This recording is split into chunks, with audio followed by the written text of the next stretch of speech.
Babala po sensitibo ang mga video na susunod naming ibabalita. May ilan nang nasawi matapos masabugan ng paputok kabilang ang lalaking naputukan ng bombshell sa mukha sa Asturias, Cebu. May unang balita si Femari Dumabok ng GMA Regional TV.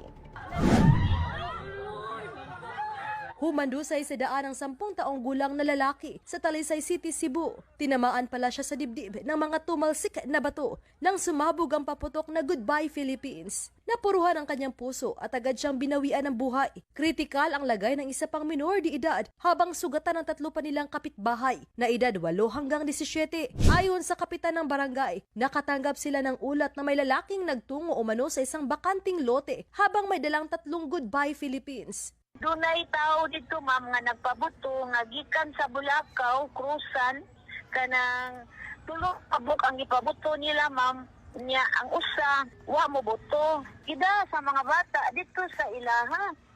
Unya usa kay nahitabo ma'am murag ilaha ba kahanggi kuan na didukdok baka nila o unsa ni buto. Nakikipag-ugnayan na sila sa Talisay City Police para matuntun ang lalaking nagdala umano ng pinagbabawal na paputok sa kanilang barangay.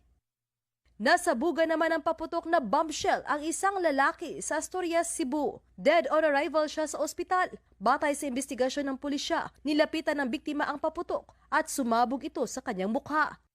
Ganyan din ang sinapit ng 44 anyos na lalaki sa Dagupan City. Ayon sa mga saksi, gumawa ng improvised bombshell ang lalaki sa tapat ng nirerentahan niyang bahay. Naghulog siya ng 5-star pero hindi ito pumutok agad kaya sumilip ang biktima. Nakita namin si kuya, nagpapaputok. Akala lang po namin nadulas siya. Yung po pala may tama na po pala siya nun. Sinilip niya pa po, bigla pong tumama sa kanya yung paputok dito. Hindi naman po namin alam na naputokan na kaagad. Naisugod pa siya sa ospital pero nasawi siya kalaunan.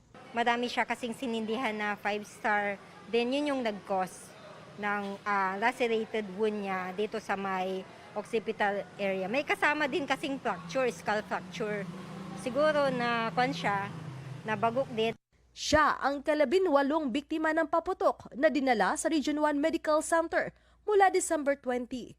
Pinakabata sa kanilang 8 taong gulang na lalaki sa San Fabian, Pangasinan na nasabugan ng buga noong December 30. Ito ang unang balita. Femari Dumabok ng GMA Regional TV para sa GMA Integrated News.